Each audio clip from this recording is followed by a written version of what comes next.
Alam niyo po ba mga kababayan, kanina po ay may lumabas na balita at sumambulat sa publiko na tila yung impeachment complaint or yung dalawang impeachment complaint laban po kay PBBM mga kababayan ay ibinasura na po ng Kamara. So sabi po dito, idiniklara ng House Committee on Justice na insufficient in substance ang dalawang impeachment complaint laban po kay Pangulong Bongbong Marcos dahil upang ibasura ang mga ito or dahilan para mabasura yung mga impeachment pa kababayan na isinampa laban po kay PBBM. So sabi pa dito, ang reklamong inihain ni Atty. Andre De Jesus ay nakakuha ng 42 in favor habang isa naman po yung against at 3 yung nag-abstain. Sabi pa dito na nagresulta sa delekrasyong insufficient in substance ang reklamo mga kababayan or walang sapat na batayan o basihan. So sabi pa dito, samantala, ang reklamo naman na inihain ni na former Congresswoman Liza Maza at dumaan sa motion on sufficiency of substance pero 7 lang ang bumotong pabor habang 39 naman daw po ang tumututol at walang nag-abstain kaya ibinasura rin ito ng komite mga kababayan. So ibig sabihin, wala na po na nakabinbe na impeachment laban sa ating mahal na presidente. Pero mga kababayan, ano nga ba ang nangyari kanina kung bakit ganyan po yung kinahantungan ng impeachment ng ating mahal na presidente? Kasi sa totoo lang, may mga nagagalit doon sa mga dilawan, pero para sa akin kasi mga kababayan, malaking bagay din yung mga sinabi kanina ni former Senator Laila De Lima na ngayon po ay Congresswoman na, at malaking bagay rin yung sinabi po kanina mga kababayan ni Congressman Chel Jokno na kung saan nga mapapansin nyo na talagang yung sinasabi, yung mga aligasyon ni Saldico, kung may sapat na ebidensya po talaga yon, talagang matibay. Kaso ang problema, bukod sa walang sapat na ebidensya mga kababayan, alam naman po natin na si Saldico ay nahaharap sa mga matitinding aligasyon at alam din naman po natin mga kababayan na si Saldico talagang puro kasinungalingan lang yung sinabi sa kanya mga video. So ngayon, bakit nga ba mga kababayan, marami ang bumibilib ngayon kay Congresswoman Laila De Lima. So sabi po dito sa Papawin, eto daw ang galing.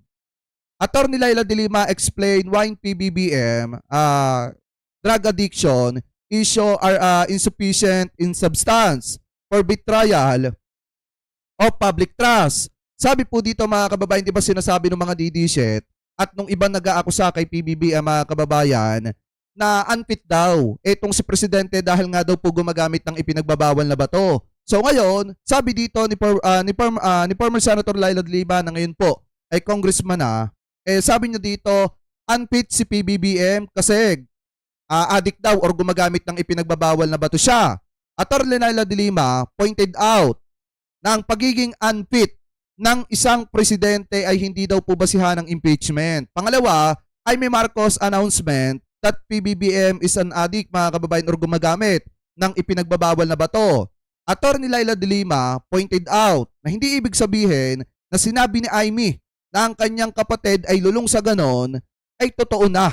This is a not factual allegation but a conclusion mga kababayan. Sabi pa dito, pangatlo, PBBM is an addict because he refuses na magpa-test mga kababayan patungkol po sa ipinagbabawal na bato. Ngayon, sabi naman po ni Attorney Laila De Lima, eto daw, Attorney Laila De Lima pointed out na hindi porket tumanggi sa pagpapatest mga kababayan, gumagamit na po ng ipinagbabawal na bato. So pang-apat naman, PBBM betray public trust dahil po sa kanyang pananahimik sa issue daw po mga kababayan ng ipinagbabawal na bato. Sagot naman po ni Attorney Laila De Lima, sabi po dito, Attorney Laila De Lima pointed out na ang betrayal of public trust ay di dapat may kalakip na matibay at solid na ebidensya at hindi nasusukat dahil sa pananahimik sa mga aligasyon na binabato po sa kanya.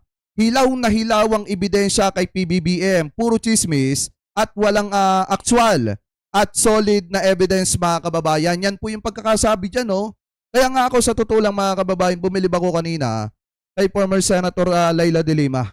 Ano po dun sa mga sinabi niya. Kasi nga naman, kung titingnan naman po talaga natin yung aligasyon ng mga DDS, hindi pwedeng gawing batayan o hindi pwedeng gawing ebidensya para ipa-impeach ang ating mahal na presidente dahil alam naman po natin yung point nila kung bakit nila ginagawa yan. Di po ba kung bakit paulit-ulit po nilang ibinabalik yung patungkol sa isyo ng ipinagbabawal na bato ng paggamit ng ating mahal na presidente. So ngayon, eto pa daw.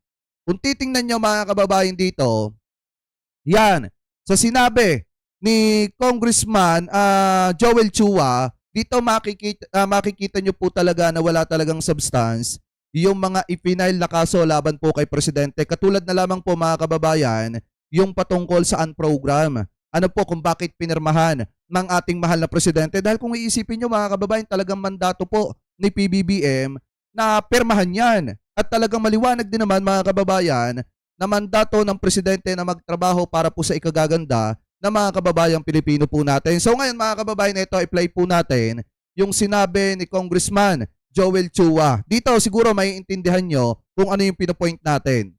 Nandito pa lamang po tayo sa second act of betrayal of public trust, abuse of discretionary power over unprogrammed appropriation.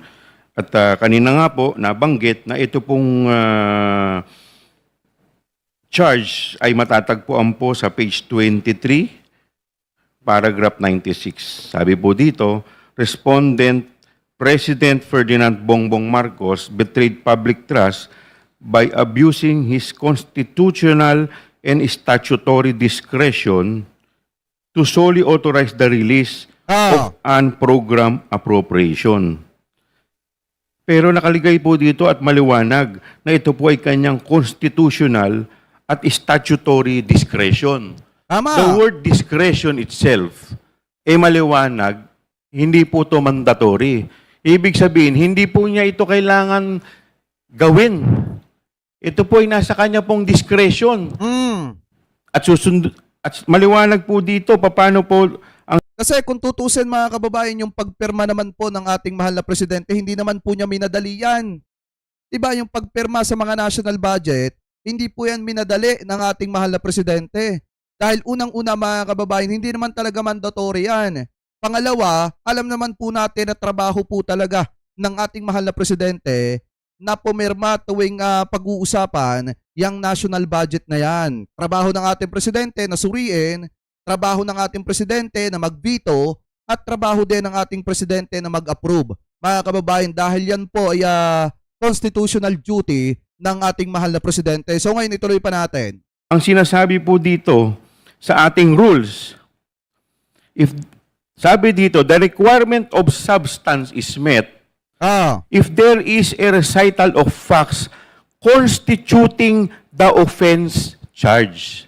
Asan po ang offense dito kung ito po ay kanyang constitutional duty? Tama. Pangalawa, Madam Chair,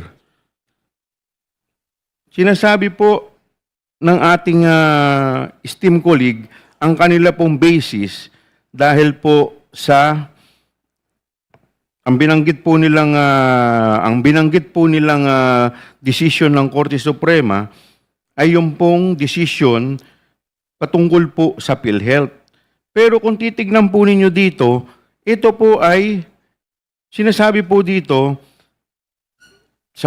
matatagpuan sa page 24, paragraph 102, the court ruled that the executive branch act of diverting 89.9 billion from PhilHealth to fund this unprogrammed item constituted grave abuse of discretion. Pero ito po ay patungkol sa PhilHealth Fund.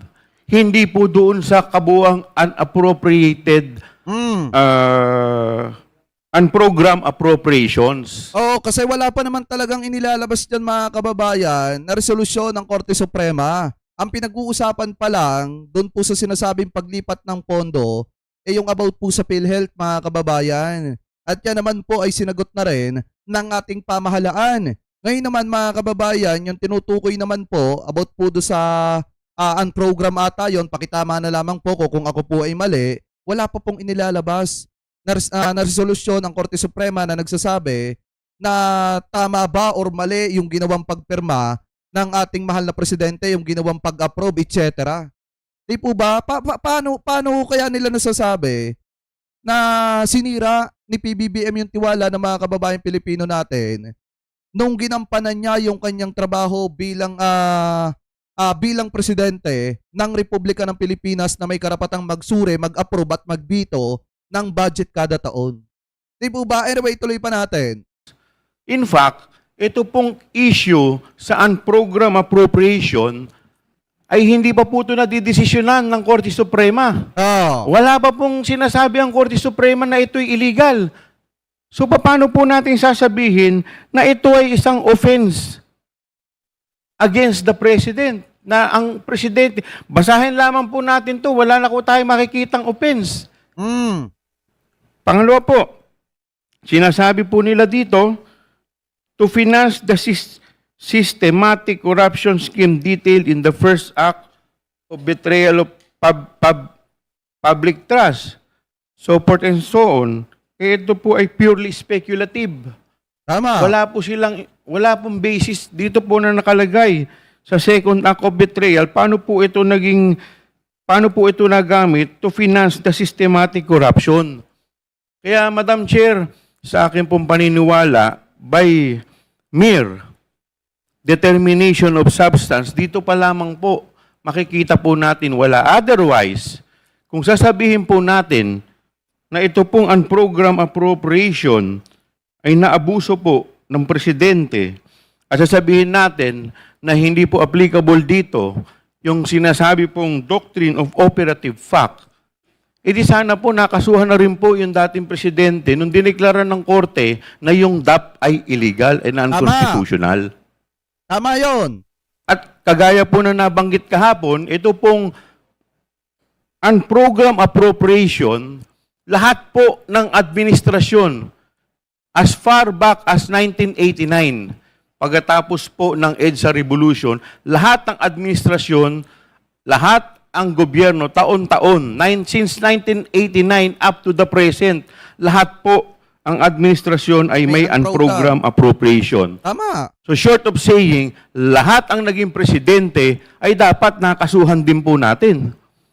At hindi lang po ang presidente, lahat ang local chief executive, lahat ang governor, lahat ang mayor, meron din po silang lump sum appropriation. Kaya po, Madam Chair, ako po naniniwala, by mere perusal of the second act or the second ground for impeachment complaint, wala po, insufficient po ang substance. Tama. Yun lang po. Walang sapat na batayan. Dahil nga bukod sa mandato yan ng ating presidente, trabaho niya yan, hindi niya minadali yung pagpirma doon po sa budget kada taon. At yan po ay sinure, pinag-aralan at may karapatan ang presidente na mag-approve, mag-veto at siya sa atin yung budget kada taon, mga kababayan. So wala ako kahit ako in my personal opinion, wala po ako nakikita na pagsira ng tiwala ng taong bayan doon sa ginawa ng ating mahal na presidente na gampanan yung kanyang trabaho bilang presidente ng Republika ng Pilipinas. At eto pa, mga kababayan, yung isa pa dito. Eto naman, sa ikatlo naman. Sa ikatlo naman pong tawag dito, aligasyon laban sa ating mahal na presidente, mga kababayan. At ito po ay may kinalaman doon sa pagtanggap daw ng kickback ng ating mahal na presidente na ang nag-aligasyon ay walang iba kung hindi ito pong si Saldico. So ngayon ito, pakinggan po natin ang sasabihin dito ni Congressman Chel Jokno at saka po ni Congresswoman Laila de Lima. So ito, i-play po natin, mga kababayan. Chair is ready to hear the motion for the declaration of sufficiency in substance of the De Jesus impeachment complaint. Ay, hindi ito. Yan, dito tayo. Mamaya yan. Dito muna tayo, yan. We will now proceed to the third offense. Please allow the chair to read. Third act of betrayal of public trust. Direct personal involvement in budgetary insertions and kickback schemes. We are now eliciting the opinions and comments of the members of the Justice Committee. Madam Chair, may I The be Honorable Dean recognized? Jokno. The third charge in the Massa et al. Complaint, Madam Chair, alleges that President Marcos Eto, mga kababayan, yung mga nagagalit sa Dilawan, At sinasabi na ayaw na natin makipagtulungan sa kanila. Tawag dito, ano pa ba? Mahirap sila pagkatiwalaan, mga kababayan. Hindi ko naman sinasabi pagkatiwalaan nyo sila. At hindi ko naman sinasabi, mga kababayan, na awayin nyo rin sila. Ngayon kasi kung mapapansin po ninyo, sa dami ng ibinabato ng mga DDSet laban po sa ating pamahalaan, ang isa sa kasama natin, mga kababayan, na nagtatanggol sa gobyerno ng ating mahal na presidente na naaayon sa tama. Ano po, dahil nga mali na yung ginagawa nila sa gobyerno ni PBBM, ay walang iba kung hindi yung mga Pinklawan at yung mga Dilawan. So ngayon, ito yung pinakamatindi dito, pinaka-plot twist dito, mga kababayan, na kahit na ang nag-file ng impeachment complaint ay etong si Liza Masa, dating congresswoman, mga kababayan, yan po ay sa madalit salita, sinoplak po yan ni Congressman Chel Jokno, mga kababayan. Kasi nga, kanino ba nanggaling? Yung aligasyon na ang presidente ay kasangkot sa insertion at tumatanggap ng kickback galing po doon sa mga proyekto ng pamahalaan ng gobyerno. Di ba kay Saldico galing yon? At yung aligasyon na yon ay galing po sa video ni Saldico at yung mga binitawan niyang salita doon, hindi niya po sinumpaan yon. Hindi po siya nag-take ng oath, mga kababayan. Ngayon, eto, pakinggan po natin etong paliwanag dyan ni Congressman Chel Jokno, mga kababayan. Eto, play natin. Betrayed the public trust by personally and directly ordering the insertion of at least 100 billion pesos worth of anomalous flood control projects and other infrastructure projects into the 2025 GAA, and also receiving kickbacks from these projects. Ayan Ibig po sabihin ng involved po Yan. dito ang mismong direktang pagkakasangkot kay Pangulong Marcos. To support this charge, the complaint alleges that the quote-unquote Saldico confession confirmed the President's personal and direct involvement. At this stage, Madam Chair, we are not yet looking into the truth of these allegations, but rather, under the threshold requirement, we simply assume that these allegations are true for the purpose of determining whether the complaint is sufficient in substance. And I respectfully submit that given that standard, that these allegations are assumed to be true, the complaint, insofar as the third ground is concerned, does satisfy the threshold standard of sufficiency in substance. Ako po ay naniniwala na dapat humarap si Saldico dito po sa atin Tama. para malaman na ma-cross-examine ng mga members ng komite at mahusgahan siya, hindi lang ng mga mambabatas, kundi ng sambayan ng Pilipino. Diba? Kasi kung tutusin talaga, mga kababayan, ito doon lamang po tayo sa totoo. Kung tutusin, mga kababayan, kung matibay talaga yung mga binitawan ni Saldico na mga pambubulgar, kung may mga sapat siyang ebidensya at hindi gawa-gawang video at mapapatunayan niya na ang presidente talaga ay sangkot dyan, mabigat po talaga yung grounds nung ikatlong aligasyon, mga kababayan, sa ating mahal na presidente. Kaso ang problema, bukod sa hindi totoo, yung mga aligasyon, mga kababayan, ni Saldico, maliwanag na yun po ay video niya. AI generated pa nga. Tapos hindi niya pa sinumpaan yung kanyang salaysay, mga kababayan. Diba? Tapos ang pinakamasakla pa, nag-akusa siya, hindi pa siya nag-take ng oath. Hindi pa siya pumunta ng Kamara de Representantes para ipresenta yung mga ebidensyang hawak niya at patutuhanan niya na tunay yung mga aligasyon at mga sinasabi niya laban sa ating mahal na presidente. Kaya tama rin, mga kababayan, yung pinupoint dito ni Congressman Chel Jokno. Anyway, tuloy pa natin. Kung talagang totoo ang sinasabi niya o may laman ang sinasabi niya, I respectfully submit, Madam Chair, that we should proceed to the next stage of the proceedings, at least insofar as this ground is concerned. Thank you. Thank you, Honorable Jokno. Any other member who wishes to make a manifestation on the third offense? Madam Chair, The Honorable De Lima. Yan. Pakinggan nyo yan, I support the view, I concur with the view of the Honorable Representative Chel Jokno about the third Honorable De Lima, kindly I'm speak sorry. closer to the microphone. Thank you. I support and concur with the view of the Honorable Representative Chel Jokno with respect to the third ground. Again, it's direct personal involvement in budgetary insertions and kickbacks schemes. Sa tingin ko po, itong third ground ang pinakamalakas. Di ba? Because if take a look at the allegations Alam niyo kung tutusin yan talaga yung pinakamalakas yung third ground na yan. Kung matibay yung ebidensya laban sa presidente at kung may katotohanan yung sinasabi ni Saldico. Kaso problema nga mga kababayan, wala nga si Saldico, hindi kayang patotohanan yung mga sinasabi niya kasi paninira talaga sa ating mahal na presidente yung mga aligasyon po niya.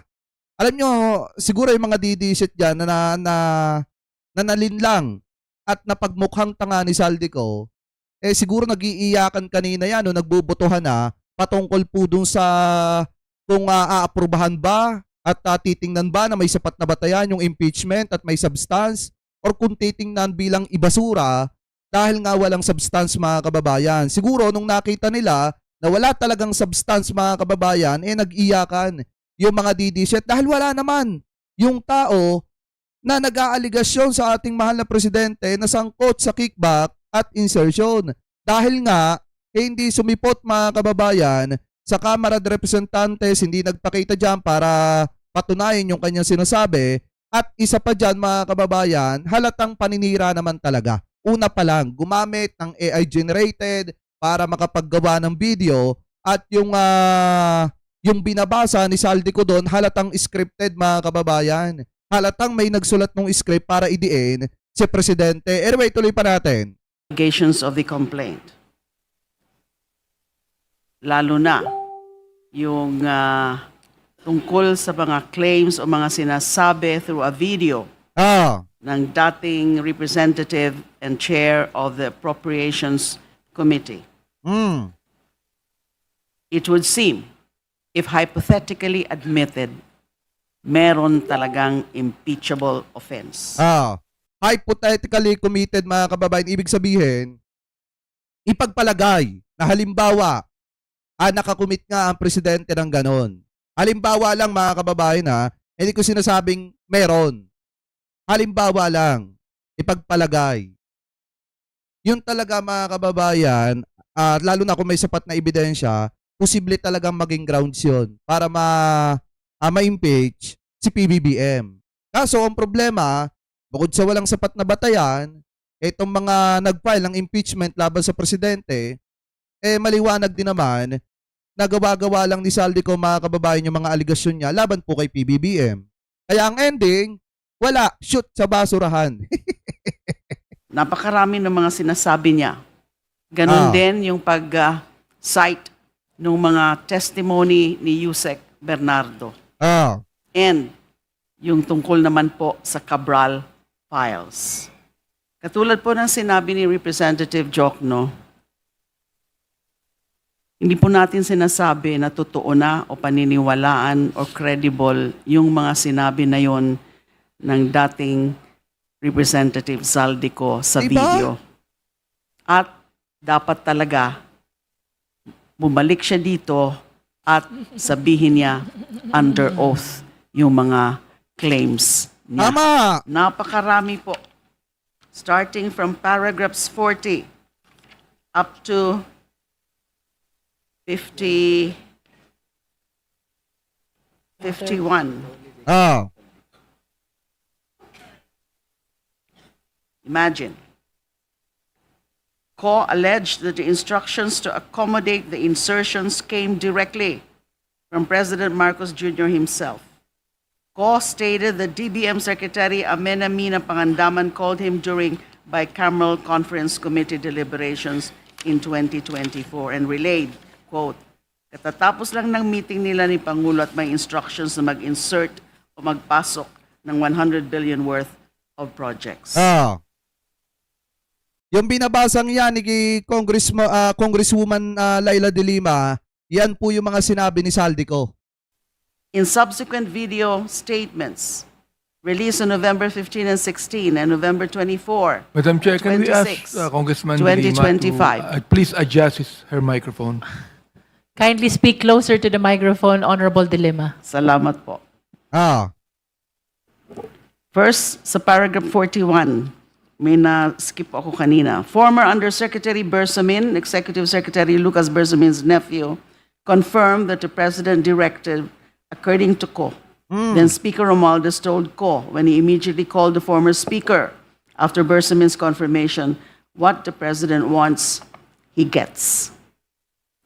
Days later, Pangandaman and then Undersecretary Bersamin met with Ko and Romualdez at Aguada Building in Malacanang, etc. Meron sinasabi dito about a brown leather bag. Ah. In subsequent video statements released on November 15 and 16 and November 24 and 26, Ko provided additional details. He displayed photographs of suitcases allegedly containing cash delivered to then Speaker Romualdez and President Marcos. He denied receiving money himself, although hindi ho ata nakapaniwala, stating diba? all the insertions went to the President and to Romualdez and that he merely facilitated deliveries. He described the delivery system. DPWH District Engineer Henry Alcantara's people would transfer cash to cost men who coordinated with Speaker Romualdez staff member Jocelyn Sereno for delivery to the Speaker. Ayan tingnan nyo mga kababayan na kahit si former Senator Laila De Lima hindi naniniwala at tumanggap ang presidente ng pera na nakalagay sa maleta mga kababayan. Diba kahit si former Senator Laila De Lima, hindi siya naniniwala doon sa sinasabing 1 billion na dinala doon sa na yung perang dinala doon sa may Forbes Park Makati at pinick up nung pinagkakatiwalaan tao ni Presidente. Yan Diba mga kababayan, kahit sino talaga hindi basta maniniwala dyan Kasi kung talagang kasabwat dyan ng Presidente, hindi niya pabubuksan ito. Hahayaan niya na lamang mga kababayan na mangyari yung sistema na ganyan. Kaso ang problema, mas pinipili niya ang taong bayan kaysa dun sa mga naging kaibigan niya na sangkot dito po sa sistema ng korupsyon na ito sa mga flood control project. Anyway, tuloy pa natin. Residences, etc., etc. Napakaraming factual allegations. Naniniwala ba tayo kay Ko? Yan Kailangan po niyang bumalik dito para i-affirm niya under oath itong mga allegations. And we cannot simply dismiss them, set them aside, simply because he's now a fugitive from justice. Hindi natin gusto na fugitive from justice siya. Kailangan harapin niya. Alam nyo ba mga kababayan, may mga nagagalit dito sa mga dilawan. Sinasabi nila bakit nag-file ng impeachment ito laban daw po kay Presidente. Alam nyo mga kababayan, ito po yung pananaw ko po dyan ewan ko kung magagalit kayo sa akin o maiinis kayo. Pero para sa akin mga kababayan, karapatan kasi nila mag-file ng impeachment laban do sa mga opisyales na nakikitaan nila ng hindi maganda or nakikitaan nila na binabato ng maraming aligasyon. So karapatan po nila yan. Kung ang presidente nga, kung si PBBM nga, hindi naggalit bagkos hinayaan pa, etong mga taong ito na sundin yung kanilang karapatan mga kababayan, ang pinakamaganda kasi dito, napatunayan ng presidente na siya po ay inosente at napatunayan mismo dito sa Kamara de Representantes na ang presidente ay walang kinalaman base dun sa mga matitinding aligasyon na ibinabato po laban sa kanya. Yun yung pinakamaganda dyan. Kaya good thing na rin mga kababayan na nag-file ng impeachment etong mga ito. Dahil napatunayan natin na ang presidente mga kababayan ay malinis ang hangarin laban po sa mga taong naninira sa kanya. Diba? Malinis ang hangarin ng presidente mga kababayan. At yan lamang yung maibabato niya dun sa mga tao na naninira sa kanya. Yan lamang yung pwede niyang ipanlaban dun sa mga tao na naninira po sa kanya, mga kababayan. Ngayon, since tapos na itong impeachment na ito, laban kay PBBM, syempre uusad na yung 1 year. 1 year ban. Diba? 1 year bar rule ata yan, ban rule. Diba? Uusad na yan. Ang tanong ngayon, since tapos na yan, sino ang next? Ang balita ko, matitigas, matitiba yung ebidensya laban kay Vice President. Hahantong pa sa point na magkakabuklatan ng bank account. O di ba mas matindi yon? Kasi ngayon, ang pinakamaganda mga kababayan, okay na rin na nangyari to. Nag-file ng impeachment sila. Para nang sa ganun, tapos na yung ibinabato nila laban sa presidente. Tama yung sinabi ni former Senator Laila de Lima, hindi porkit inakusahan ni Amy Marcos na gumagamit si PBBM ng ipinagbabawal na bato, impeachable na agad ang presidente. Hindi porkit tahimik ang presidente sa issue na ibinabato laban sa kanya, may impeach na agad ang presidente. So ito yung pinaka-the best, daanin sa tama at legal na pamamaraan. Kaya ang ending mga kababayan, napatunayan natin na malinis ang hangarin ng presidente sa mga kababayang Pilipino po natin at sa kanyang posisyon bilang Pangulo ng Republika ng Pilipinas. Sa madalit salita, magtutuloy-tuloy pa rin ang pagpapanagot at pagpapakulong ni PBBM doon po sa mga tao na sangkot sa maanumalyang flood control. Diba? Magtutuloy-tuloy pa rin. Wala nang atrasan yan. Dire-diretso na yan. Yung mga nabanggit na pinasasampahan na ng kaso, katulad ni Joel, Jinggoy, Chis Escudero, mananagot at mananagot yung mga yan. Ano pa anyway, tuloy pa natin. Yung mga pananagutan din niya bilang Appropriations Committee Chair. Tama. And i-affirm under oath yung mga sinasabi niya. In addition to the 100 billion in insertions, ang isa po sa mga allegations, PBBM directed the insertion of another 50 billion. On December 2, 2024, 200 million was allegedly delivered, allegation lang po ito, was delivered to the PBBM's Forbes House. On December 5, 2024, another 800 million was delivered to the same house. Yusek Jose Cadiz delivered these sums to PBBM's house. That's an allegation. Tama. Another 8 billion in cash was delivered by DPWH Yusek Roberto Bernardo to PBBM through Yusecs Olivar and Adrian Bersamin. These allegations by themselves are enough to establish the gravity of the charge so as to constitute the impeachable offense of betrayal of public trust and, of course, graft and corruption. When the impeachable Tama. official commits graft and corruption, Kung matibay sana yung ebidensya laban po kay PBBM nitong si Saldico. Kaso ang problema mga kababayan, walang ebidensya si Saldico eh. Hindi na nga nagpakita buhat nung gumawa ng video na gawa sa AI generated. Diba mga kababayan? necessarily he betrays public trust. This is the so-called nexus that is required for the Justice Committee to find an impeachment complaint sufficient in substance. Hindi pa po ito evidentiary. Tama. Hindi pa ho natin kailangan humarap dito si Saldico ngayon sa hearing na ito.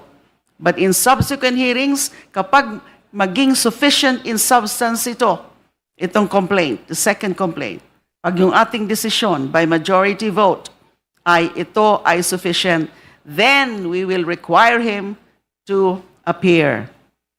Kung Tama. hindi siya mag-appear, hindi natin papansinin yung mga allegation niya. But right now, there are allegations. Ay problema. Paano mag-a-appear si Saldico?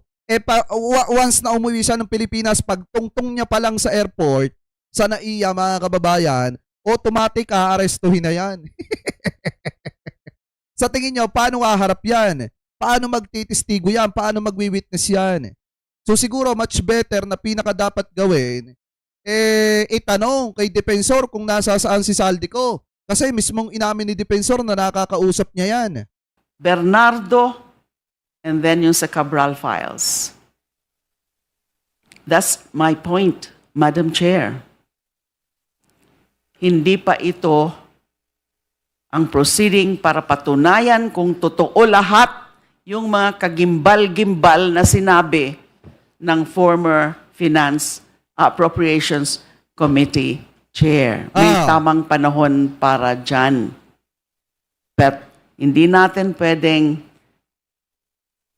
isarado ang mata natin dito sa mga factual allegations. Sufficient factual allegations. Oh. The third ground, to me, is the strongest ground among the three grounds.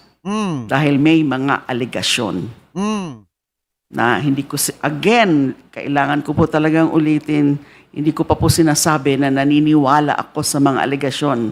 Pero gusto kong malaman kung totoo. Tama. At yun siguro ang gusto ng taong bayan, malaman. Totoo ba yung mga sinasabi ni Saldico, ni Yusek Bernardo na nag-appear na sa Senado? Yun lang po ang punto.